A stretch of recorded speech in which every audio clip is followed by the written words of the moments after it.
Welcome to Tales in a Blink, where magical stories pop up in the blink of an eye. Who invented exams?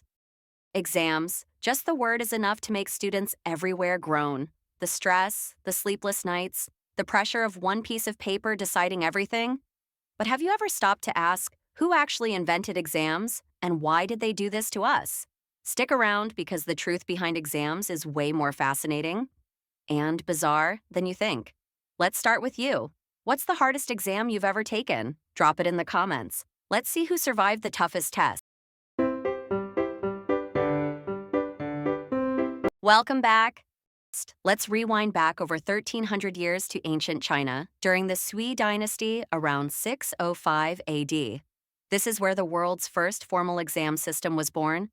It wasn't for school, it was for something even more serious. Government jobs. They called it the Imperial examination system, or Keiju. To become a civil servant, basically a high-ranking official, you had to memorize Confucian texts, write essays, and pass a test that could last up to 3 days. Imagine sitting an exam for 72 hours straight. Could you do it? Comment yes or no way. Welcome back. By the 1600s, countries like England and France adopted similar testing models for selecting administrators and soldiers. Now, here comes a familiar name. In the 1800s, a scholar named Henry Fischel, some say his son, Henry Fischel Jr., is often credited for introducing standardized written exams in schools and universities, the kind we know today. His goal? Measure what students had learned, not just what they remembered. But over time, exams turned into something else entirely. Grades, rankings, pressure, competition. Exams went from being a tool of opportunity to becoming a source of anxiety. Some people argue exams don't test intelligence. They test your ability to memorize and manage stress. And let's face it, many of us cram the night before and forget everything the day after. Be honest, be real.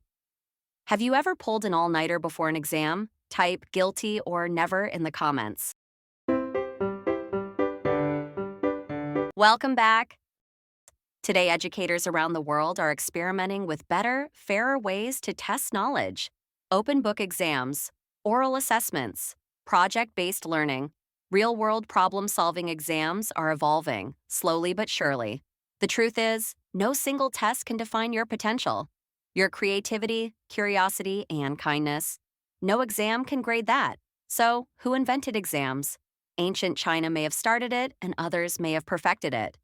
But you get to decide how exams affect your journey. So study smart, stay curious, and don't let a piece of paper tell you who you are. You're more than a score. Like this video if you learned something new. Subscribe for more fun and surprising facts every week, and tell us in the comments. If you could reinvent exams, what would they look like? Thank you for watching the video. Don't forget to subscribe and like.